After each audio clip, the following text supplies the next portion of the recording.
Terry, what are three phrases that if people hear from somebody, it could potentially be a narcissist or manipulator trying to trap them?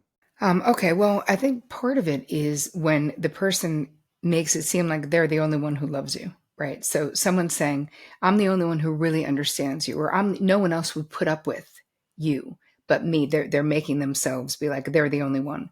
Um, a lot of times, it's trying to control your emotions by saying you're too sensitive, right? So, but belittling how you feel. Another thing is fake concern. I call it faux concern, where they're trying to get you to do something. And to do that, they say, "Hey, I'm really worried about you. I'm really worried that something's going on. And I wasn't going to say anything, but Bob also told me he's worried about you." So they'll do like the social pressure where they're like, someone else thinks you're also going off the rails. Any one of those, that would make me nervous. And why do you think that people like stay trapped in these types of relationships, even though they know how bad they can be for their life? The thing is, usually good people, like who falls in love with narcissists, who gets trapped in these webs, a lot of times is people with codependency issues. So why is that a union that's like just delicious? It's like it fits together like a hand in glove. Why? Because you have the narcissist who's like, "Hey man, this is all about me." And then you have the codependent who's like, "Hey, man, this is all about you, narcissist. Yay. I can't wait to make you happy. I can't wait to fulfill all your needs. I can't wait to give you everything." Right? Think about what does a codependent do? Overfunctions, overgives, overfeels sometimes. What does a narcissist do? Take, take, take. So you can see how this is a match made in heaven until all hell breaks loose, because eventually it will. What do you think are some of the things that people can do to prepare themselves to be able to kind of outsmart somebody that could be potentially toxic for them early on? Well, it's funny. In my first book, Boundary Boss, I actually have a whole chapter about boundary destroyers, which is specifically talking about narcissists or people with, cluster B personality, untreated cluster B personality disorders. And what I talk about in that chapter is how we can become very familiar with the most obvious manipulation techniques that narcissists in particular use to ensnare their victims. Like, that's actually the truth. And if you're a decent person, you don't walk around thinking this way. Part of the problem with anyone, and myself included, who's been involved with a narcissist, is generally speaking, we do what's called positive projection, which means that we project our positive qualities onto the other person. Does that make sense? Where I think I'm a decent person. So you know what? I just assume, Doug, that you're a decent person. I assume we have the same values. But if you're with a narcissist, you don't have the same values. Just because you would never do anything that effed up does not mean that they won't. So what you can do is you can be aware of what are the main manipulation tactics. So we have love bombing, and a lot of these are very on the interweb streets. You'll hear a lot about this out there. So what is love bombing? When you're in the beginning of a relationship and it's all just so fast, so much, so soon. Love bombing is someone feeding your ego and telling you you're amazing. You've got this electric chemistry between you. Sex is awesome. They keep future pacing where they're like, "Do you want to go to a wedding with me in September of next year?" You're like, "My God, we're going to be together forever." He's talking about September of next year. So that's love bombing. And what is it? It's like a drug. Somebody love bombing you, it's like a drug. It feels so good. But what I say is that if it feels too good to be true, it probably is, right? And the way that you can tell if you're in a situation right now and you feel like, "Oh, I feel like someone might be love bombing me," all you need to do is tap the brakes a little, not even a lot. Tap the brakes a little, make a change in plan. They plan to have, you're having dinner on Friday night or whatever it is, and they made plans. Because in the beginning of the love bombing, they're controlling everything and they're wanting the narrative to be so romantic and amazing. And if you say, "You know what, actually, I'm sorry, I need to cancel on Friday because one of my friends is sick, and I said I would go help her with her kids," something like that. it would be unlikely that a narcissist would be able to contain their rage at you, like messing up their plan. So tap the brakes on something, and you will most likely, they will reveal, even if it's only a split second, of what's really going on for them, their anger, their rage, whatever it is. Other behaviors is they do, slowly but surely, they will isolate you from other people in your life. Slowly but surely, that what we talked about at the top, like what do they say? Like, I'm the only person. They start dissing your friends. They don't like your family. They, like, little by little, they're eroding your ability to have separate relationships with people outside of them. So you have to look at that. They're always offended by other people. They're constantly judging other people, but they don't like your friends, and they definitely don't like your friends who are onto them. Forget it. They hate those friends.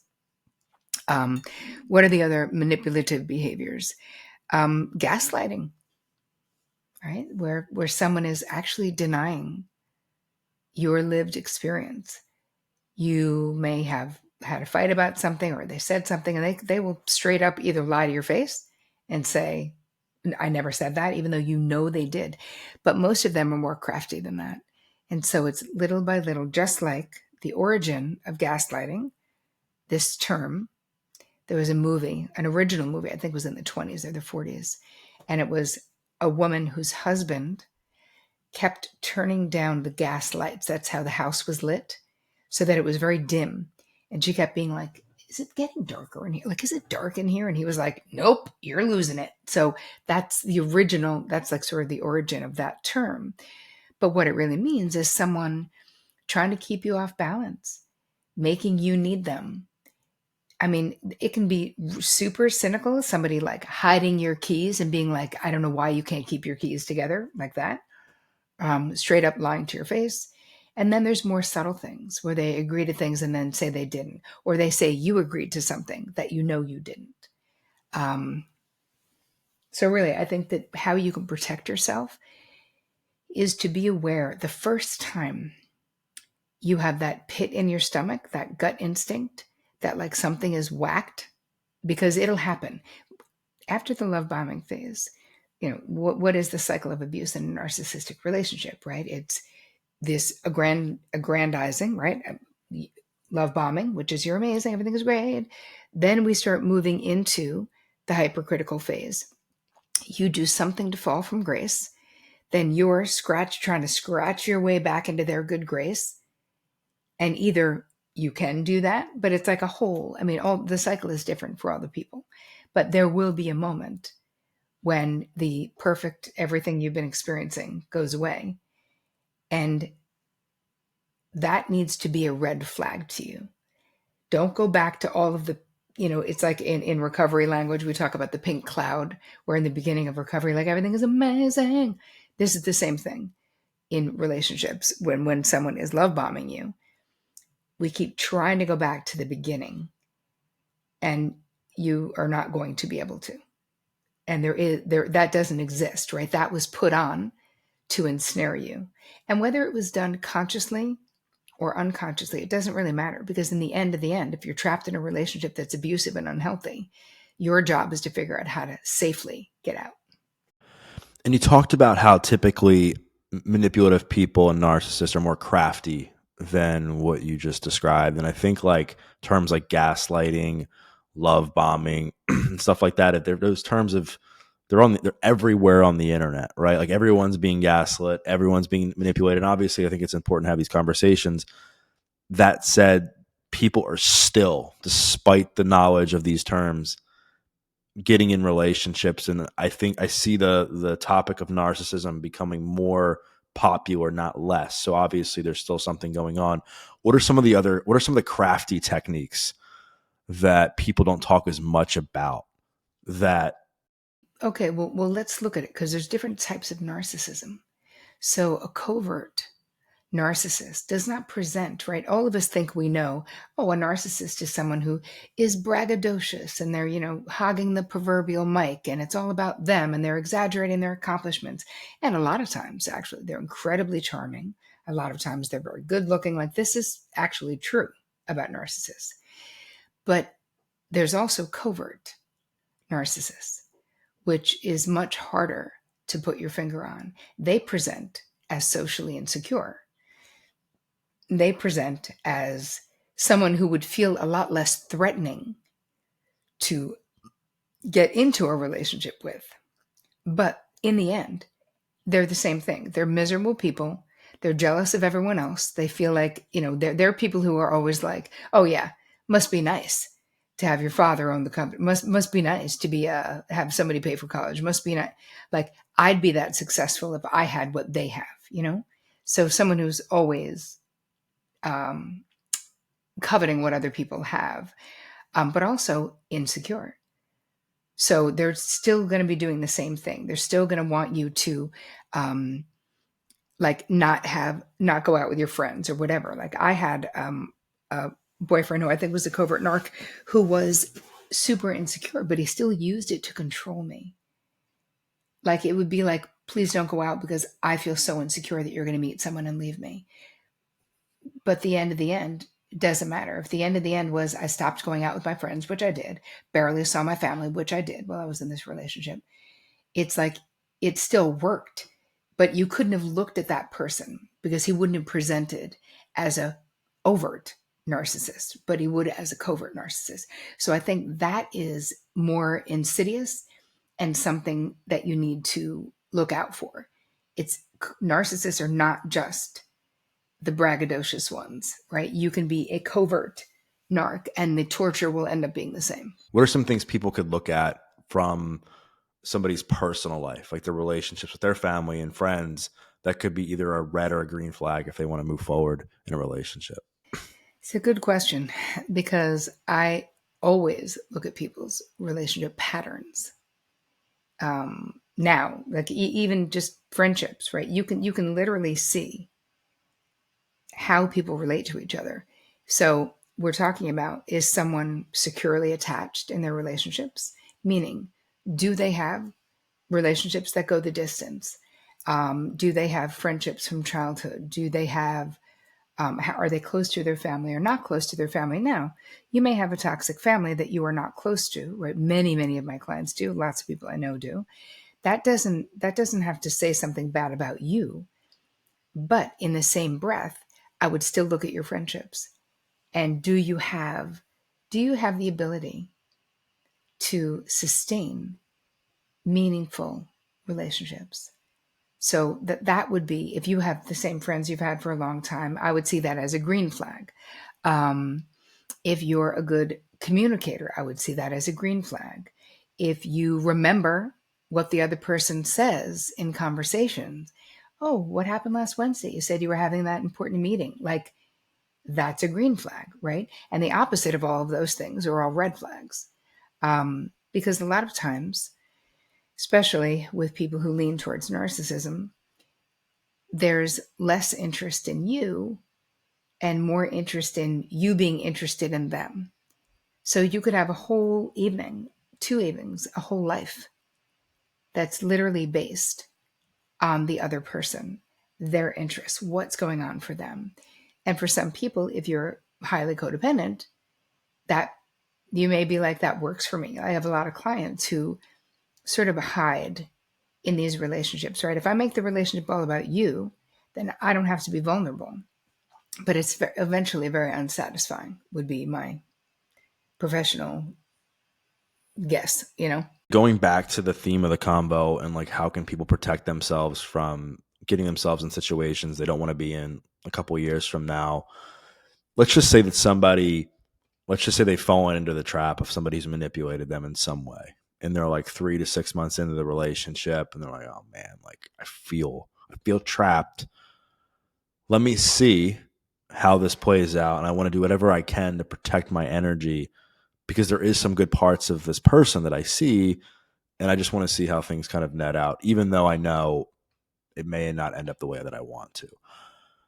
How can somebody regain control of their power and lower the control and power of somebody who's manipulative, like at the same time? I mean, boundaries, right? This is where boundaries come in. So, what are boundaries? According to me, it's I want you to think about them as your own personal rules of engagement, right? So this lets people know what's okay with you and what's not okay with you. It is comprised of your preferences, your limits, and your deal breakers. And all of us have those things. Most of the time, we just don't talk about them. And so it's really important in every relationship that you do talk about it. So if your expectation, if you're seeking to date to eventually get into a long-term relationship that's monogamous, saying that, having that in your profile, right? Anyway, back to the original question, which is, so what do you do? Now you're 3 to 6 months in, you're feeling kind of trapped. You have to put the brakes on a little bit. You have to look at the areas. What about this relationship isn't working for you? Where do you feel controlled? Where do you feel unseen or unheard or unconsidered? And I think you have to really do an inventory, like write down a list of what's working and what isn't. And if the what isn't working is way bigger than the what is working, then you got to be honest with yourself and start making an exit strategy that's safe, and let someone else know and figure out how you're going to do it. A lot of times, if it's 3 to 6 months, you're not living together yet. So it's still complicated. It's never fun to end a relationship. But your safety has to be like the top priority always in whatever it is that you're doing. You have to consider, is this person a safe person? Now, if the person has not prone to violence, if you've never had any of those problems, then you just move into, once you've planned the entire thing out, though, to end the relationship. Do not spontaneously end relationships. That never goes well. Really think about it, like you're saying, and make those decisions, or insert better boundaries. We've been seeing each other 4 times a week, and I actually only want to see each other 3 times a week or 2 times a week, or I'm going to start going away. I don't know, whatever the thing is where the person needs to assert themselves. But I think the real thing, though, Doug, is being honest with ourselves about how we're feeling. And so much of the time, especially if you are a high functioning codependent, you're not focused on how you're feeling. You're focused on pleasing the other person. You're focused on them being happy. And if they're happy, then everything's okay for you. So I really encourage anybody listening to really think about how you feel. Are you happy? Do you feel seen and heard and known and cherished and important? And do you feel fulfilled in this relationship? Because that's really what it's about. Pleasing someone else, it's only going to last for so long that that's satisfying. And really think about how much you walk on eggshells in your life, because in a healthy relationship, you shouldn't be walking on eggshells at all. And I think a lot of it also comes down to like self-awareness and understanding and expectations around relationships. And obviously we've been talking a lot about manipulation and narcissism and toxic people, and we'll continue to in a minute. But I also think like, I think we have this unrealistic expectation of relationships. We're taught that conflict is bad. We have a mutual friend, Mark Groves. He talks a lot. I know you talk about conflict, but Mark, talks a lot about how conflict leads to personal growth. And there's a lot of experts that are talking about that as well. And in that, you should never feel bad, and that everything should be sunshines and rainbows. And it's like, I'll give you a real example is, I had to put my dog down. Maybe it's been about 2 months ago. I know that I wasn't my best self for a period of time after that. Right.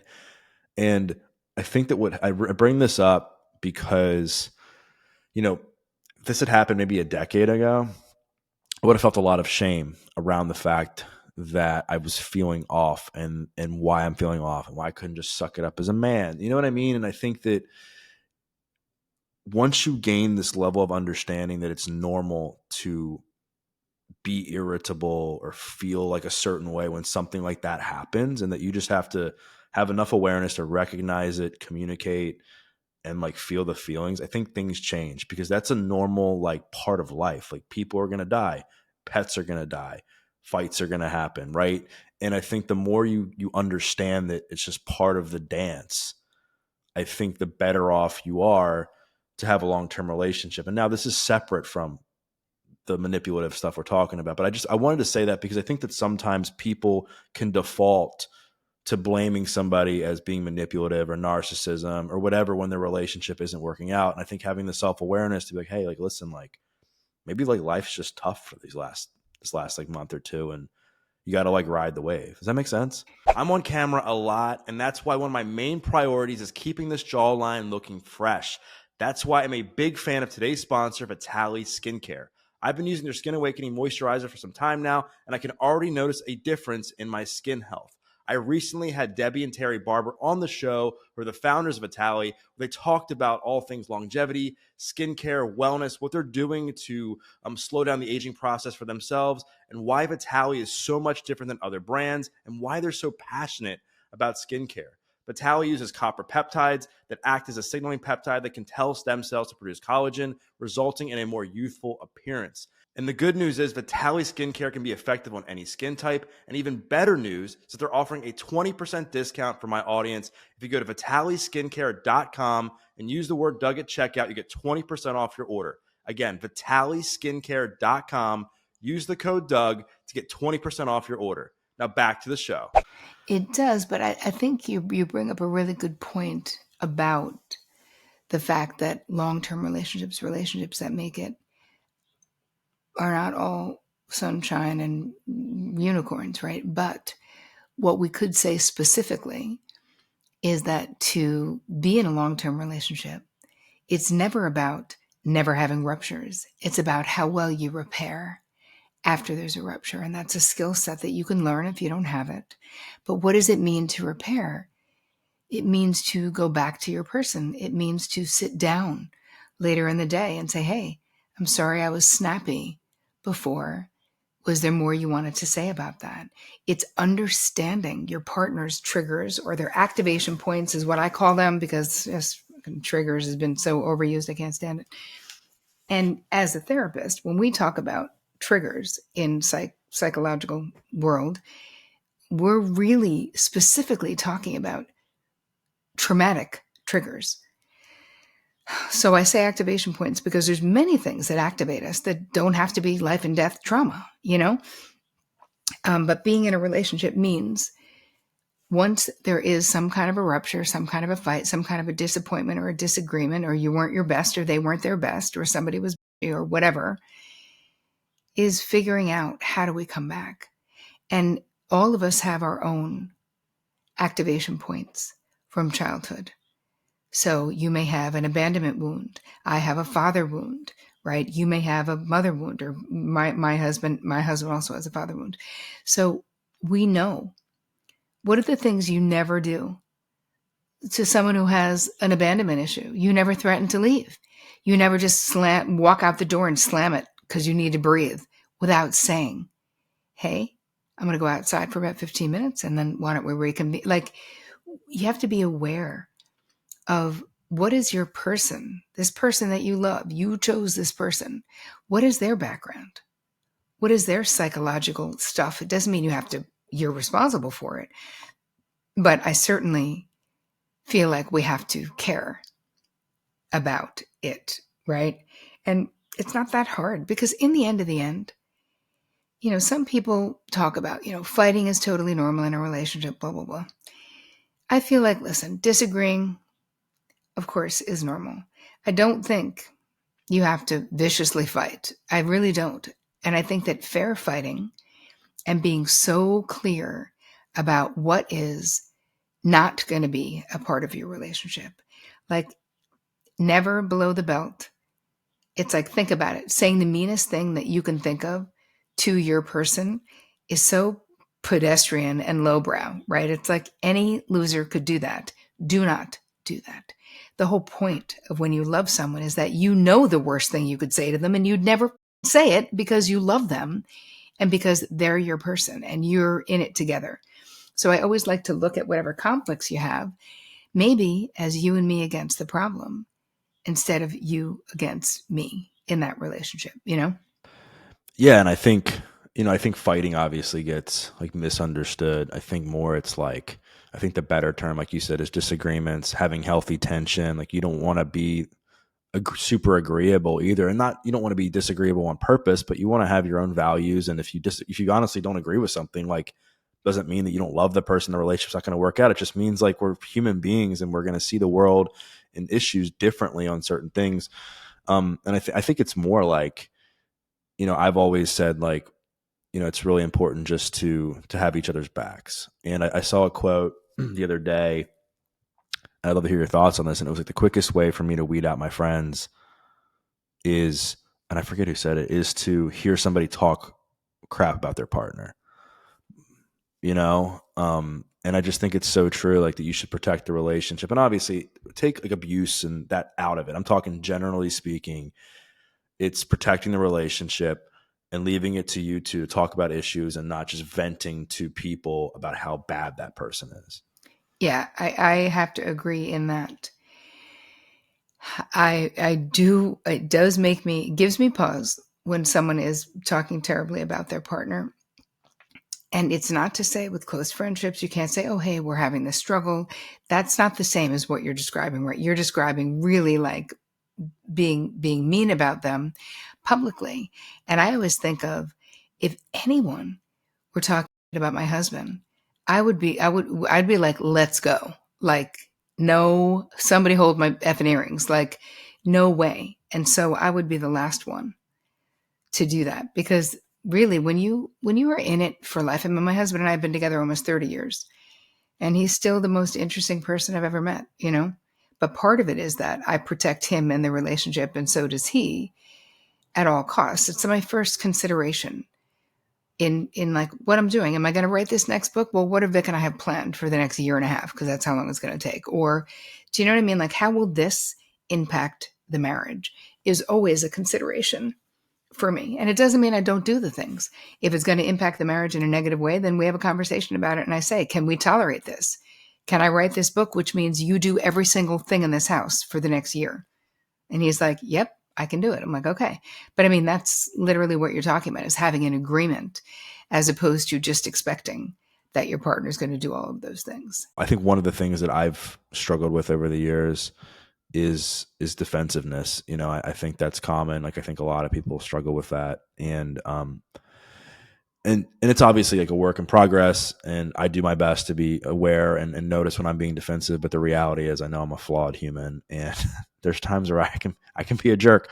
What do you think is the best way to practice not being defensive, and how do you like kind of come back and repair after you feel like there's been some defensiveness in a conversation?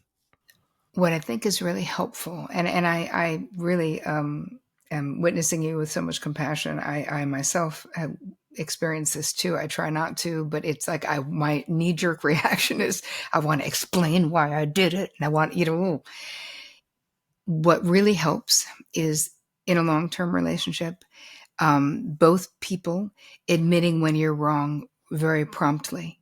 So even in small things, right? If I say to my husband, oh no, that place closed. And then I pass it the next day and it's open. I come home and I go, oh my God, you know what? You were right. Actually, that place is still open. I must have been thinking about something else. Allowing ourselves to be wrong, readily admitting it, so that if someone is coming to me and giving me feedback, I'm not as butthurt. I'm not as reactive to it because we've been doing this, right? I purposefully go out of my way to sort of tell myself when I've been wrong about something, even if my husband doesn't know it. And the graciousness that he extends me, and I extend him grace as well. He'll be like, oh, I'm sorry. I said this, but that was incorrect. I'm like, it's okay, babe. So part of it is we have to normalize being wrong. We have to normalize being sorry. We have to normalize being forgiving. If you want a healthy relationship to be a soft place to land in a hard world, which is hopefully what we're all creating if you want a long-term relationship, there has to be room for us to be human beings. You can also, like you said, you can come back. If you find yourself being very defensive, you can come back and say, babe, I'm so sorry. I've been working on it, and sometimes it still just gets a hold of me before I can get a hold of it. I know I was defensive before, but I really do want to hear what you were saying about X, Y, and Z. So can we sit down after dinner and just talk about it or whatever? Like, open it up after you've been defensive. But I also feel like we need our partners because, I'm sure your fiance can be defensive. I know my husband can be defensive. Like, we need to have the latitude to be human. And I can sometimes point it out. I can say, babe, you sound defensive. I swear I'm not accusing you. I'm not blaming you. I'm honestly asking, right? So getting good at communicating, and the moment maybe if your fiance sees that you're getting defensive, is it okay for her to say, babe, you're getting defensive and I'm not making you wrong. I'm super not. I swear to God. Would that de-escalate for you if she said that, do you think? I mean, it's more like I've struggled with that just in general, and like even like sometimes with like, with family in the past and friends and stuff. I could some. I mean, it's not like I will say like I've done a lot of work on myself and I've practiced a lot of self awareness, so it's not very common. I don't think. I mean, I'm sure people who are listening to this or watching this might be like texting me, like, "Hey, you're lying." That I get super defensive anymore because I do try and like practice the pause and kind of know when I'm being acting a certain way. And I know I think you've had Jefferson Fisher on the podcast. He's like the man right now with talking about communication and boundaries and a lot of the stuff that we're talking about now. I know I asked him what he still struggles, and I believe he said defensiveness as well. I think it's like a common thing that people struggle with because we all have egos. We all want to be right. We don't like being poked at. And but I think the difference is, how does the person, are they being defensive and being an to you, or are they being defensive and just kind of being defensive? You know what I mean? Oh, yeah. It makes a huge difference because you can be defensive and then become attacking because you feel so threatened. And that is a different story than you just sort of trying to defend why you did what you did or how what they're saying is not correct about you. I think that we also want to look at the origin of, like, why do we have these tendencies? You can use this tool and ask, it's these 3 questions that you can ask yourself when you're in a defensive mode. You can say, who does this person remind me of right now? Your partner. Where have I felt like this before? Or how is this behavioral dynamic? How is this familiar to me, the way that we're interacting? And you might see that maybe you grew up in a family system where people were very critical, or where it was a problem to make a mistake, or you felt very misunderstood, or maybe you were misunderstood.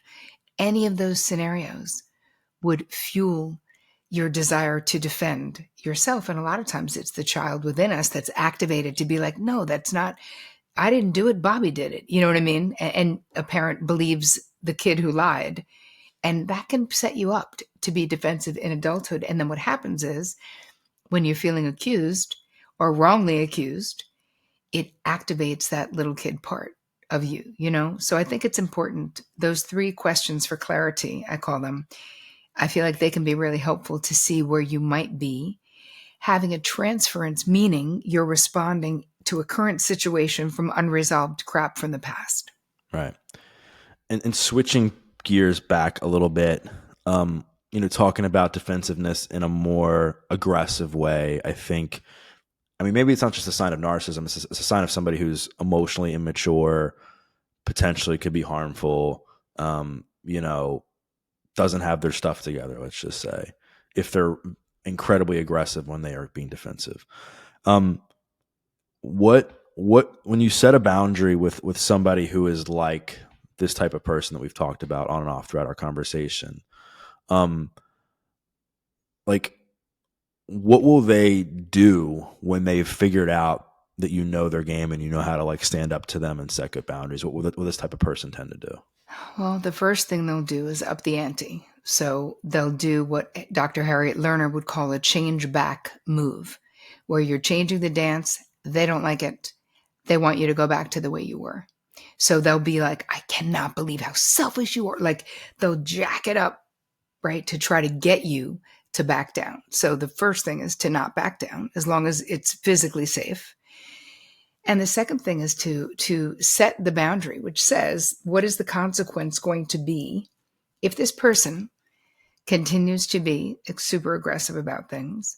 Or, like, let's just say you're with someone who's like a road rager, and like they're scaring the crap out of you in a car. Your consequence, you can ask them to please stop, right? Most road rage people will not stop. you can say, I'm not comfortable driving with you, right? And that will be a big deal. And threatening to not drive with them, I would never at this point in my life subject myself to someone who's doing that. But of course I have in my young life driven with people who were scaring the crap out of me. And it's abuse. Car riding like that is abuse. Um, Too much aggression for whatever reason, that also becomes emotionally abusive. So I think the most important thing is that you protect yourself, which may mean removing yourself from the situation and saying, hey, when you get this angry or this rageful, I'm going to be leaving. I'm going to be getting in the car. I'm going to be, and then do that. And this, nothing is a better boundary than physical space a lot of times. Um, and of course, that person's not going to like that. But if they're not someone who you feel physically threatened by, it's okay if they don't like it, right? It's your job is your protection, you know? And sometimes people who are rageaholics, they don't even really realize how much the way they're behaving is negatively impacting you. Like they don't get it because they're almost like in a blind situation. But it's your job to not tolerate that behavior. Right. And you mentioned that like the biggest thing a manipulative person will do when you figured them out and they feel powerless is up the ante and try to bring you back down to where you were. What are a couple other things somebody may do when they feel like they've been figured out? I mean, they could be desperate. They could do anything. They could threaten you. Yeah, there's people who I've had clients who she had an ex who had naked pictures of her. And he was like, if you break up with me, I'm going to send this to your family. Like, who would want to be with a person who's doing that? Like, the fact that he would have to blackmail her to stay with him and then would still stay with her. You know what I mean?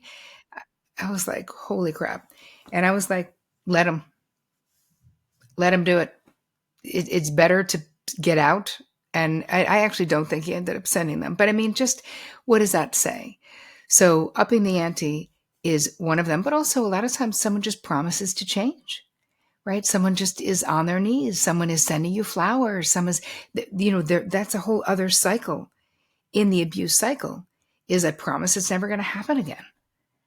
Right? I'm so sorry. I bought you, I got the tickets to the pink thing that you wanted to, like, right? I'm trying to get back in your good graces. But then once I snare you again, if it is an abusive situation.